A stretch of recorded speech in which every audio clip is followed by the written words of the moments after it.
네, 우리 다 일어나셔서 하나님 앞에서 하나님 말씀을 봉독하도록 하겠습니다.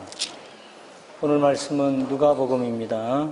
누가복음 8장 22절로 25절까지입니다. 한 절씩 우리가 교독하시되 이 말씀이 하나님이 주신 말씀이 틀림없습니다 라는 의미로 절수가 끝날 때마다 아멘으로 화답하시고 25절 말씀은 한 목소리로 합독하시겠습니다. 하루는 제자들과 함께 배에 오르사 저희에게 이르시되 호수 저편으로 건너가자 하시매 이에 떠나 아멘.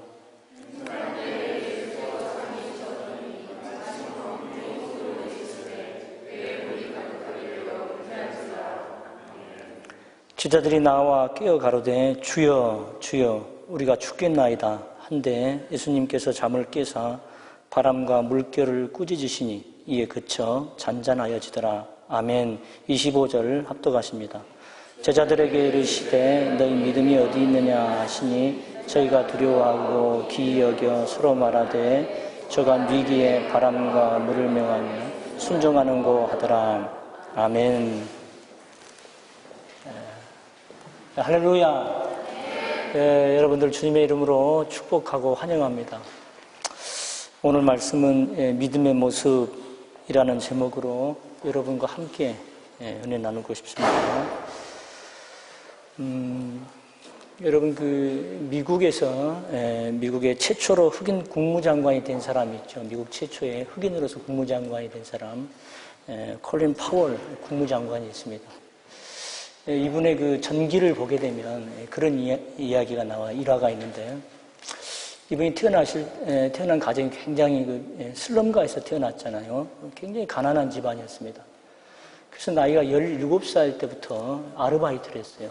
17살 때부터 아르바이트를 했는데 처음 아르바이트를 한 장소가 어디였었냐면 음료수를 제조하는 그런 공장에서 처음 아르바이트를 했습니다. 그런데 그 주인이 인종차별자였어요. 그래서 이제 자기는 이제 그 음료수 제조 공장에 가서 일을 했기 때문에 하고 싶은 일이 그 음료수를 파는 일을 이렇게 하고 싶었습니다. 그런데 그 주인이 인종차별주의자여가지고 백인들에게 그 일을 시키는 거예요. 그리고는 파월에게는 물걸레질하는 거, 걸레질하는 걸 시킵니다. 굉장히 이제 그 모욕적이고 그렇게 화가 날 만한 그런 상황이었는데 그때 다짐을 합니다. 파월이 어떻게 다짐하냐면 내가 불평하지 말자. 불평하지 말자. 일할 수 있는 것만으로 감사하자. 그리고 내가 외려 물걸레질을 하게 됐으니까 아예 이 걸레질하는데 챔피언이 될 정도로 열심히 해버리자. 그리고는 열심히 일을 하기 시작합니다. 나중에 그 주인이 그 일하는 모습을 보고 파월에게 그런 이야기를 한 거예요. 또 일을 참 잘하는구나 이렇게 말을 해줍니다. 그리고는 해가 바뀌어가지고 그 다음에 해죠.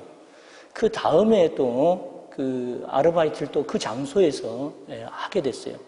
근데 주인이 파월을 알아봅니다. 알아보고 나서 그 해는 뭘 시키냐면은 음료수 파는 일을 시키는 거예요. 그래서 파월이 또 열심히 일을 합니다. 열심히 일을 해요. 그리고 그 다음에 또 그 장소에서 아르바이트를 하게 됐습니다. 주인이 또 알아봤어요. 그리고 이번에 무슨 일을 시키냐면은 거기서 일하는 사람들을 감독하는 부감독관으로 파월을 이렇게 일하는 것을 시켜줍니다. 나중에 이분이 이제 그런 마음으로 군대 가서도 그런 마음으로 작은 일에 최선을 다합니다. 작은 일에. 그러다 보니까 승진하고 또 승진하고 그래서 합참 의장까지 되죠. 그리고 나중에는 국무장관까지 됩니다. 우리가 이런 사람들을 수준 있는 사람이다라고 말을 합니다. 수준이 있다. 참 수준이 있다. 불평할 수 있는 상황입니다. 불평할 수 있는 상황인데 외려 감사하는 거예요. 작은 일입니다.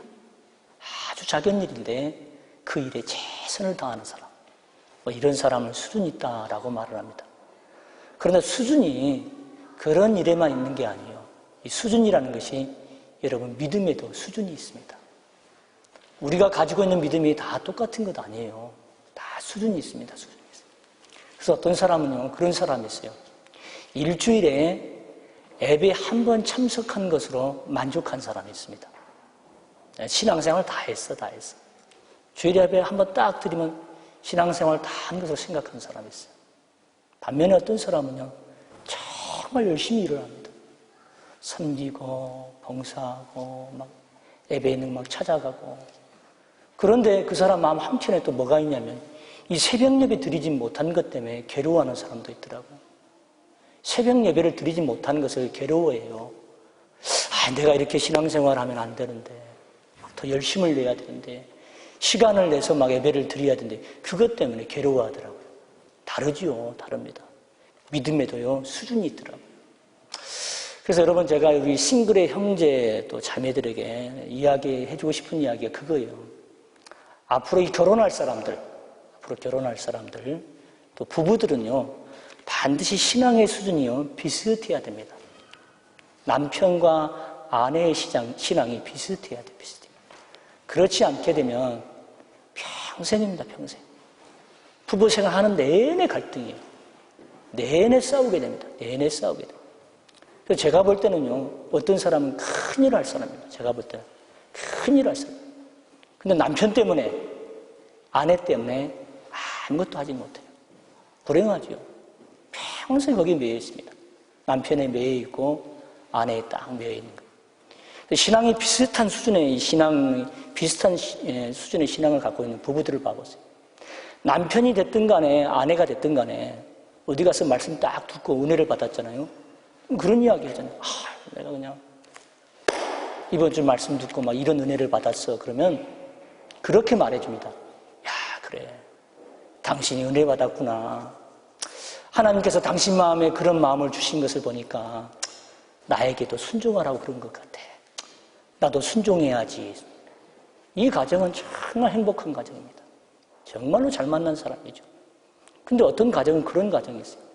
남편이 됐든 간에 아내가 됐든 간에 말씀을 통해서 은혜를 받았습니다. 그리고 그 이야기를 해요. 다 은혜 받았어. 그랬더니 뭐라고 이야기해요? 신앙의 수준이 다르게 되면 햇소리 하네. 그런다, 햇소리. 하여튼 별시럽게 신앙생활을 다 한다. 하여튼 유별난 신앙생활을 한다. 너무 빠지지 말라고 이야기합니다. 그리고는 싸움질하는 거예요. 불행하죠, 불행하죠. 제가 인생을 살면서 느끼는 것이 있습니다. 물론 저보다 더 나이가 드신 분들은 여기에 공감하고 저보다 더 많이 느끼실 거예요. 그게 뭐냐면 사람이 육적으로만 살아가잖아요. 육적으로만 사는 사람은요, 어느 날 캄캄한 밤에 눈을 떠보세요. 가만히 생각해보면 그런 생각이 들어요. 하루 종일 뭔가에 부지런하게 일을 하고 바쁘게 산 것 같지만요, 마음 한켠에는요, 허전한 생각이 듭니다. 마음이 허전해요. 그리고 이 세월이 지나가는 것을 이걸 보게 되면요, 올해도 또 한 해가 지나가는구나. 이거 큰일 났네. 나이만 먹어가고. 그러면서 마음 한켠에 또 허전한 마음이 듭니다. 허전한 생각이 들어요. 그래서 육적으로 사는 사람은 그 사람이 아무리 많은 돈을 가지고 있고 신분이 아무리 높을지라도 또 좋은 집에다 좋은 침대를 가지고 있고 뭐 기회만 되면 아주 전망 좋은 곳에서 말이죠. 이 나이프를 막 썰면서 말이죠. 고기 써는 소리도 안 나게 해요. 요렇게 썰지라도 폼나게 썰지라도 마음 한켠에는요 허전합니다.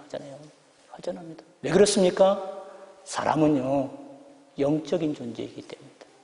육적으로 살아가는 사람은 마음 한켠에 허전해요. 그래서 반대로 영적으로 살아가는 사람은 아무리 가진 것이 없고 비록 작은 집에 살고 채소만 먹을지라도요 이 얼굴 낯빛이 다릅니다. 밝지요? 밝습니다. 그 가정이 행복합니다. 따뜻하고 화목하지요. 왜? 영적인 기쁨이 있기 때문에. 영의 기쁨이 있어요. 영이 기뻐하기 때문에 그럽니다. 신자에게 가장 중요한 것은 뭐냐? 다른 것 아니에요. 믿음의 모습으로 살아가는 것입니다. 믿음이 중요해요. 믿음이. 그래서 오늘 말씀에 예수님께서 하신 그 모습을 보고 하나님이 원하시는 그 믿음의 모습, 주님이 저와 여러분에게 원하는 그 믿음의 모습이 무엇인지 한번 말씀을 통해서 한번 나눠보도록 하겠습니다. 이 오늘 말씀의 내용 우리가 잘 알고 있는 그런 말씀의 내용인데 그 제자들이 예수님과 함께 배를 타고 갈릴리 바다를 건너가고 있었습니다. 근데 그때 풍랑을 만났어요. 풍랑을 만나는 바람에 이 물이 배 안에 다 들어왔습니다. 그래서 배가 자초될 정도로 아주 위험한 순간이었어요. 아주 위험한 순간이었어요. 그런데 예수님께서는 그 동일한 사건을 기록하고 있는 마가복음에 보면 배 고물 뒤쪽에서 주무시고 계셨다라고 기록되어 있습니다. 오늘 말씀에도 예수님 주무시고 계셨어요. 그러자 제자들이 예수님을 막 깨웠어요. 깨워가지고 소리 질러 하는 말이 주여 주여 우리가 죽겠나이다 라고 소리를 질러. 마가복음에 뭐라고 기록되어 있냐면 주여 왜 가만히 계십니까? 이렇게 말합니다. 왜 가만히 계십니까? 그러자 예수님께서 일이 되어진 그 상황을 보고 말씀하시되 꾸짖었답니다. 바람과 물결을 꾸짖으시니까 바다가 잔잔해졌다. 바다가 잔잔해졌다. 그리고 하시는 말씀이 제자들에게 너희의 믿음이 어디가 있느냐? 너희는 왜 믿음이 없느냐라고 말씀하십니다. 그래서 이 사건을 통해서 제자들이 예수님은 이러신 분이구나, 예수님은 바로 이런 분이구나라는 걸 더 알게 됐다는 것이 바로 오늘 본문의 말씀의 내용입니다. 믿음에 대해서 말씀하고 계셔요. 믿음에 대해서. 그러면 한번 우리가 생각해 보죠, 여러분. 오늘 말씀에서 제자들이 왜 갈릴리 바다를 건너갔습니까? 왜 건너갔습니까? 오늘 말씀을 보면 22절의 말씀을 보게 되면 자 봐보세요. 왜 건너갔느냐 이들이 하루는 제자들과 함께 배에 오르사 저희에게 이르시되 호수 저편으로 건너가자 하시매. 예수님께서 그렇게 말씀하셨어요. 호수 저편으로 건너가라. 예수님 말씀이었습니다. 그러니까 제자들이 예수님의 말씀에 따라 예수님 말씀하신 것에 순종하다가 풍랑을 만난 것입니다. 말씀대로 행했는데 풍랑을 만났어요. 풍랑도 보통 풍랑이 아니었습니다. 주여 주여 우리가 죽겠나이다. 왜 주님 가만히 계십니까? 라고 소리를 지를 정도로 엄청난 풍랑을 만난 것입니다. 저와 여러분도 마찬가지예요. 우리가 하나님 말씀대로 삽니다. 순종하면서 살아갑니다. 그래도 때로는 힘들고 어려운 일을 만날 수가 있습니다. 말씀대로 살아가는데 힘들고 어려운 일을 만날 수가 있어요. 그리고 그 힘들고 어려운 일이 너무 힘들고 어려운 일, 보통 힘들고 어려운 일이 아닙니다. 그래서 그 일을 만났을 때 처음에는 주여 주여 하다가 나중에는 하나님 정말로 살아계십니까? 하나님 살아계신 것이 맞습니까? 왜 가만히 계십니까? 왜 나를 모른 채 하십니까? 라고 탄식할 수 있는 일도 올 수가 있습니다. 저와 여러분이 인생을 살아가면서 정말로 중요한 것은 뭐냐? 문제 만난 게 중요한 게 아니에요. 문제는 만날 수밖에 없단 말이죠. 정말로 중요한 것은 뭐냐? 다른 것이 아닙니다. 정말로 중요한 것은 문제를 만났고 문제의 크기가 중요한 것이 아니라 지금 하고 있는 그 일을 왜 하느냐 이 말이에요. 지금 하고 있는 일을 왜 하느냐, 지금 그 일을 왜 하느냐, 동기가 무엇이냐, 이유가 무엇이냐. 오늘 말씀에서 제자들이 갈릴리 바다를 건너간 이유는 뭐였습니까? 예수님 말씀 때문이었다. 예수님께서 그렇게 말씀하셨어요. 호수 건너편으로 건너가라.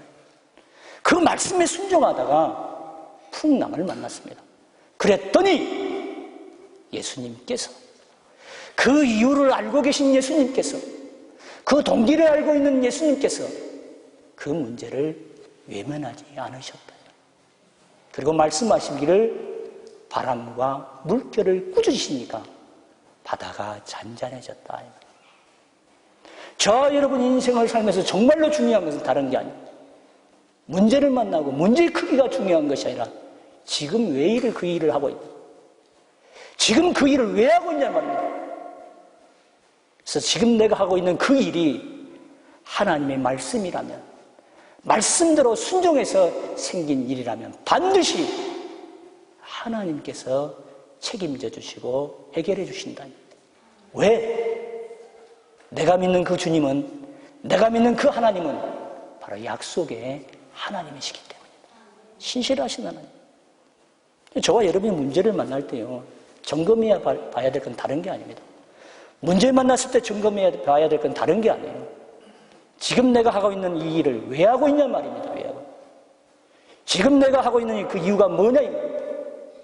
그것이 말씀에 따라 말씀에 순종하기 위해서 하나님을 위해서 하나님의 영광을 위해서 그리고 그 하나님께서 내 마음속에 감동을 주셔서 뭔가 지적해 주셔서 그래서 시작한 일이라면 때로는 아무리 힘들고 어려운 그런 상황이라도 급박하고 절박한 상황이라도 절대로 never 포기하면 안 됩니다. 절대로 포기하면 안 됩니다. 절대로 그 일을 바꾸면 안 됩니다. 그 일은 계속해서 진행해 나가야 됩니다. 마치 막 터미널처럼 팔다리가 부러져도 막 계속 진행해 나가야 됩니다. 그러면 하나님께서 반드시 해결해 주신다. 반드시 책임져 주신다. 저와 여러분 인생을 살면서 정말로 중요한 것은 다른 게 아니에요. 문제 만난 것이 중요한 것이 아니라 지금 그 일을 왜 하고 있느냐, 그 일을 하고 있는 동기가 무엇이냐, 그 이유가 무엇이냐, 여러분 점검해 봐요. 오늘 목사님이 그런 이야기 하시더라고요. 아들 녀석이 운동에 가가지고 달리기를 하는데 제일 막 꼴등으로 달리고 달리기 좀 잘했으면 쓰겠네. 목사님 마음속에 막 이렇게 코너 빡 돌아가는데 앞에 놈이 그냥 팍 꼬꾸라지면서 앞에 달리는 탁 엎어졌어요.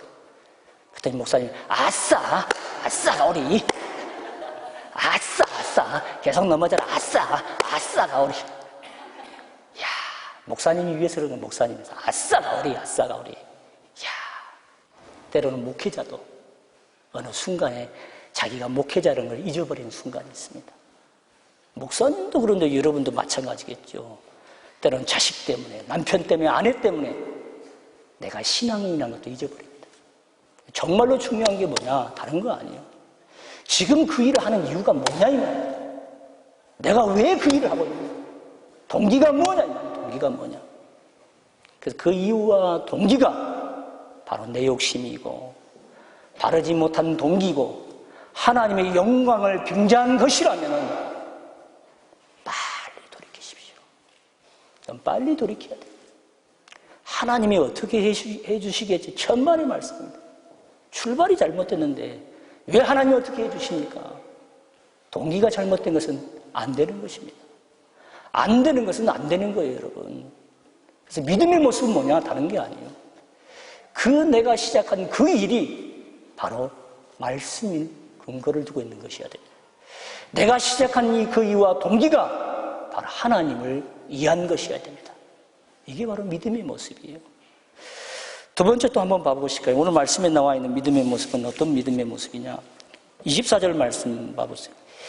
24절의 말씀 보면 제자들이 나와 깨워 가로되 주여 주여 우리가 죽겠나이다 한데 예수님께서 잠을 깨사 바람과 물결을 꾸짖으시니 이에 그쳐 잔잔하여지더라 그랬습니다. 풍랑을 만났을 때 제자들이 뭐예요? 예수님께 나와왔단 말이에요. 예수님께 나와왔어요. 근데 나온 시기를 보게 되면 언제 나왔느냐? 25절의 말씀을 보면 제자들에게 이르시되 너희 믿음이 어디 있느냐? 예수님께서 책망하셨어요. 너희 믿음이 어디 있느냐? 이 말씀을 보게 된다면 제자들이 풍랑을 만났을 때 찾아온 그 시기는 언제냐면 바로 풍랑을 만나고 나서 예수님께 도움을 청한 것이 아니라 풍랑을 만났을 때 자기들이 할 수 있는 모든 방법을 다 취해봤습니다. 이 방법도 해보고 저 방법도 해보고 그러다 해도 안 되니까 그때서 다급한 마음에 주여 우리가 죽겠나이다 라고 고백한 거였습니다. 그래서 오늘 본문의 말씀에 나와 있는 또 하나의 믿음의 모습은 어떤 모습이냐? 최고의 믿음의 모습, 최선의 믿음의 모습은 다른 거 아닙니다. 문제를 만났을 때 항상 먼저 하나님께 도움을 청하는 것입니다. 먼저 하나님께 도움을 청하는 것. 이것이 바로 믿음의 모습이에요. 여러분, 그 70년대, 80년대 때만 해도요, 그때만 해도 한국의 그 섬유공업이 한참 이렇게 정상에 있을 때였으니까 봉제 공장이 많았죠, 그때는. 봉제 공장이 많았습니다. 그래서 봉제 공장에 입사하게 되면은 작업 반장이라고. 그 반장님이 하는 말이 무슨 말이냐면, 이거 재봉 틀질 하다가 실이 헝클어지면 먼저 나에게 연락하시오. 이 주의사항을 제일 먼저 말해주었어요. 그런데 어느 봉제 공장에서 그런 일이 있었어요. 막 입사한 여직원이 재봉 틀질 하다가 실이 헝클어졌습니다. 그러니까 자기 나름대로 뭐 이렇게 막 해보려고 하는데 더 헝클어지는 거예요. 더 헝클어지는 거예요. 그래서 그때서 작업 반장님을 찾아갔어요. 반장님 너무 실이 헝클어져서 왔습니다. 그랬더니 작업 반장 하는 말이 아니 왜 인제 와 이렇게 될 정도로 내가 먼저 연락을 취하라고 그랬잖아. 먼저 연락을. 그랬더니 여직원이 하는 말이 그래도 내 나름대로 최선을 다해보려고 한 것입니다. 작업 반장 하는 말이 그것은 최선이 아니요. 그것은 최선이 아니라 최선은 문제가 생겼을 때 먼저 나에게 연락하는 것이 바로 최선입니다. 여러분 신앙생활도 마찬가지입니다.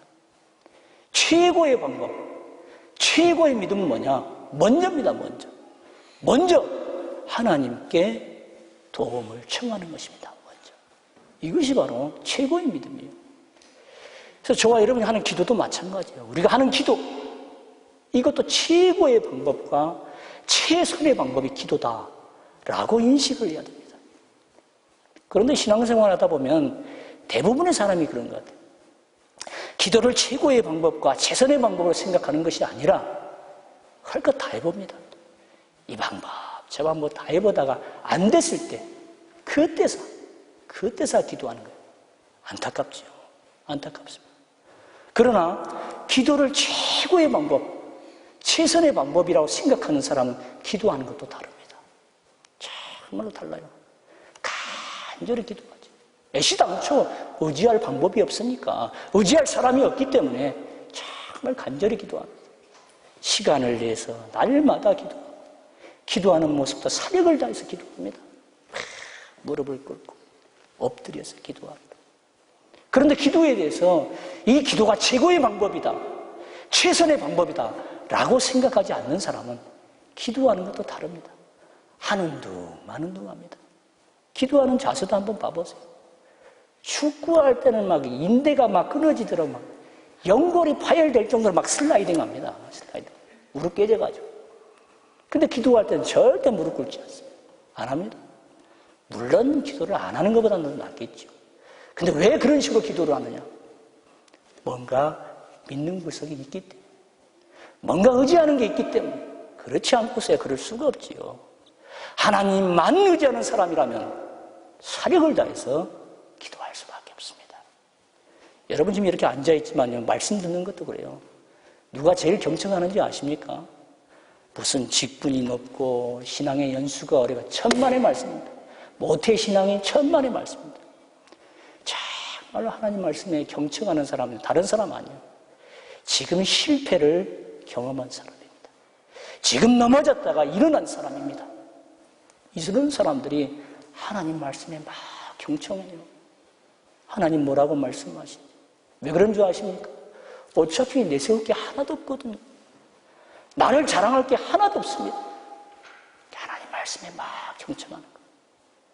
그래서 주님이 원하신 믿음은 어떤 것이냐? 절대로 다른 것을 의지하지 않고 먼저입니다. 먼저 하나님께 도움을 청하는 사람입니다. 이게 믿음의 모습이에요.